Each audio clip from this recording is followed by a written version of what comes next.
right here, I have a permanent marker. Now, what is this permanent marker for? You tell me. Well, what can you use it for? What can you use it for? Many people would answer, you could just use it to write things down. But that's a sign of functional fixedness right there. You've only been told you're supposed to use this thing. You can only write things down with it, but the truth is you can do many things with this permanent marker. You can eye gouge someone. You can use it as a weapon. You can stick it in places you probably shouldn't stick it in. You can, if you want to give someone a really bad taste in their mouth, you can use it for that. If you wanted to make water darker, you can use it for that. So there's so many, I just dropped it. There's so many different things you can do with this permanent marker.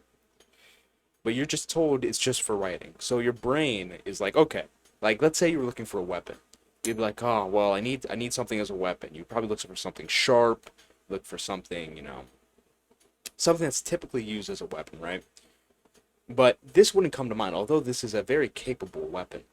Okay, not as good as other things, obviously, but you can use it as a weapon.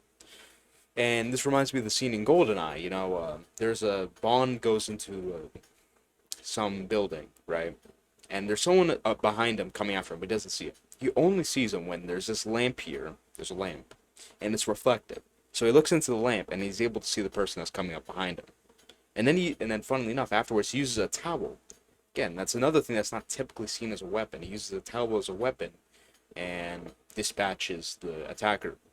So when you're looking through life, and I'm gonna give you an exercise for this, look for things that you're functionally fixated on. You think you can only use this permanent marker for writing. Not true. You can use it for many different things. You think you can only write things down with this notebook. No, you can use it for many different things. This, that, and the third. Think outside the box, because when you're in a tough situation, you're going to be stuck with whatever you have. Okay, it's not like, well, I'm about to be attacked, so I'm just going to spawn a knife, take it out of my inventory. No, if you don't have a knife, you have to improvise something. Now, some things are more obvious, like a glass bottle. I mean, we all understand this is a pretty potent weapon. Again, little things. Little things can be used. And I'll use the example of weapons, because this is usually what's going to happen, right? The most relevant to our lives. Okay, if you're in a tough situation, you probably have to find a weapon. This is when functional fixedness is going to be the most detrimental. But also, again, with the lamp thing where it uses reflection, you can use a lot of different things as mirrors, right?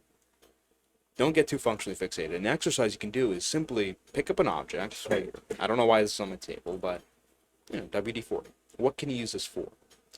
We, use it to grease, get rid of rust. That's what I use it for, getting rid of rust. But you can use this thing for a lot of. You can you poison someone with this? I think you can. You can spray it in someone's eyes. You can bash it over their head. I mean, there's a lot of different things you could do with this, right? Or maybe even the liquid inside can be used for a lot of different things that's not listed on here. Be creative.